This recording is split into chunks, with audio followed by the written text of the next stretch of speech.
Türkiye'de yaşayacaksanız ya zengin olacaksınız ya da deli. Sakın ola ki akıllı olmaya kalkmayın, cezasını ağır ödetiyorlar. Akıllı insanlar ya hapse giriyor ya yurt dışına kaçıyor. Düşünen insanları sevmiyor bu millet. Onları düşünen, onlar için bir şeyler yapan insanları sevmiyorlar. Bu millet sevmiyor kardeşim bizim gibi insanları.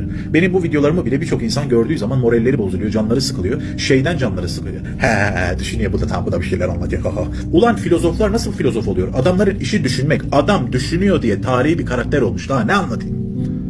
Düşünmenin en güzel tarafı bu ya. Düşünmeyen insanlar nerede peki? Hadi geçmiş çağlara bakın arkadaşlar. Niye bir düzine sadece filozof var? Niye diğerleri ismini bir şekilde bugünlere taşıyamadı? Düşünmedikleri için. Ve o kesim düşünenlerden nefret etmiş. Filozofları o yüzden sevmiyorlardı zaten.